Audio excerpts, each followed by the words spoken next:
আসসালামু আলাইকুম গাইস।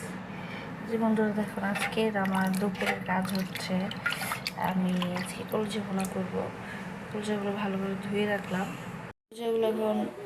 কলজাগুলো এখন সিদ্ধ করব, তাই পানি দিয়ে হালকা ভাপ দিব। চুলায় ধরিয়ে দিলাম।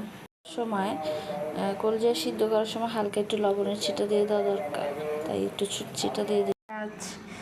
আমি সবসময় কাজ আগায় রাখার জন্য পেঁয়াজ কেটে আপনার করে রাখি, ডিবি ফ্রিজিং করে রাখি। এই যে আদা বাটা, পেঁয়াজ, এগুলো আমি ফ্রিজ থেকে মাত্র নামাইছি।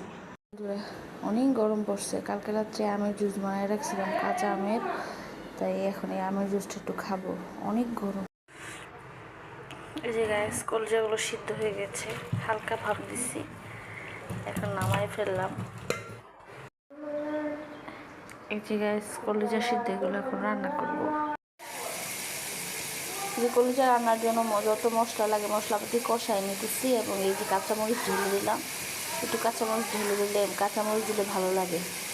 মশলাপাতি কষানো প্রায় শেষ। এখন বন্ধুরা কলিজার রান্নাঘরের মশলাটা কষানো হয়ে গেছে।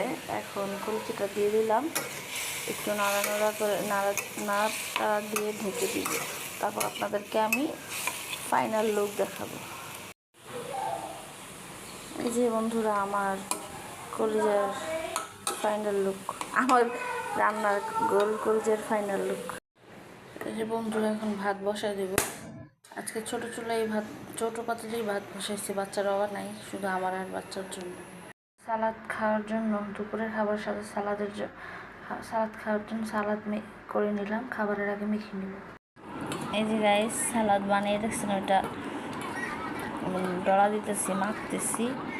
এই যে আজকে আমার আর আমার ছেলের দুপুরের খাবার, আমি আর আমার ছেলে খাবো। এই যে মাখতেছি, ছেলেকে খাওয়াবো। ছেলেটা অনেক জ্বালায়, ছেলেটা আমার হাতে মোটেই খেতে চায় না। যে বন্ধুরা আদা রসুন প্রায় শেষ, আদা রসুনগুলো কুচি করে রেখেছি, এগুলো কাটবো, ব্লেন্ড করব। তাই আরেকটু শরবত খাবো আমের। এই যে আমের শরবত কালকেই বানায় রাখছিলাম, বেশি ঘন হয়ে গেছে, তাই একটু নাড়া দিয়ে পাতলা করতেছি। এই যে ঢেলে নিচ্ছি।